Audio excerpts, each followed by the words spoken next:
Dunia pada hari ini penuh dengan teknologi. Dari telefon, tablet, sampai ke komputer. Semuanya ada di hujung jari. Tapi persoalannya, adakah teknologi benar-benar membantu kita untuk belajar? Ataupun kita hanya menggunakannya tanpa arah? Jadi hari ini kita nak lihat bagaimana ilmu dan teknologi bergerak seiring untuk membentuk generasi masa depan. Jom!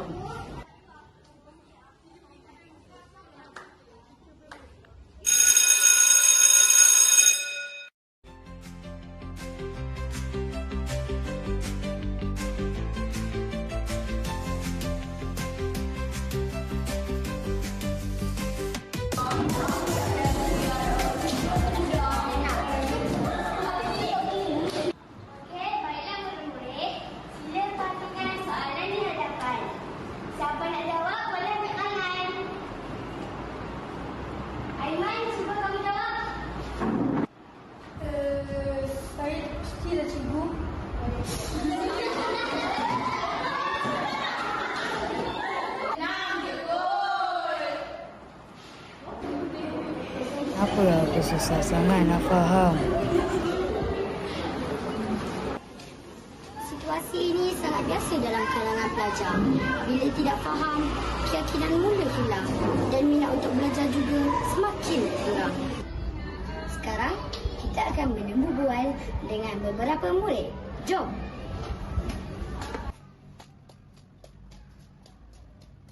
Pada pendapat kamu, teknologi membantu dalam pelajaran tak? Ya, memang membantu. Saya suka guna teknologi sebab ada gambar, ada animasi dan lain-lain. Jadi, tak bosan. Boleh saya tanya? Boleh. Teknologi bantu dalam pelajaran tak?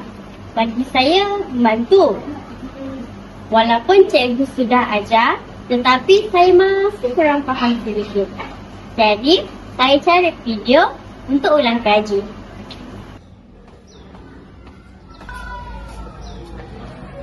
Boleh saya tanya? Boleh. Teknologi membantu dalam pelajaran tak? Membantu sangat. Tapi kadang-kadang saya guna. Tapi kena kawal lah. Kalau tak asyik tengok orang lain je. Itu betul juga. Teknologi boleh membantu. Tapi kalau tak guna dengan betul, boleh jadi gangguan. Ingat tu kawan-kawan. Jadi, bagaimana kita pastikan teknologi digunakan dengan cara yang betul?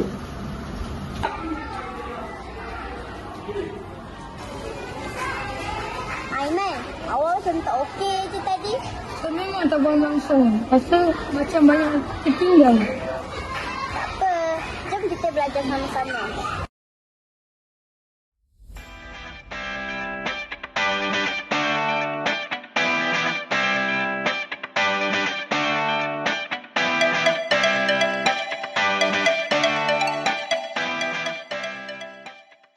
Kau boleh faham.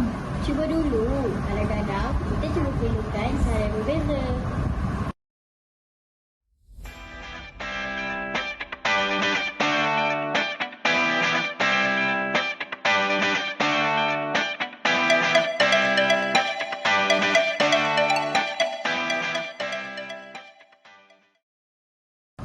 Saya dah faham dah sekarang. Tapi dia macam ni je.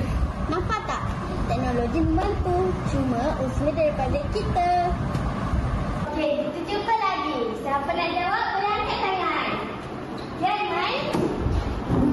Jawapan dia ialah 67. Betul, itu jumpa yang tepat sekali. Hebatnya Iman hari ni. Saya pun tak sangka. Lah bahawa teknologi hanyalah alat. Ilmu adalah panduan. Usaha membawa kejayaan. Dan gabungan semuanya membentuk Generasi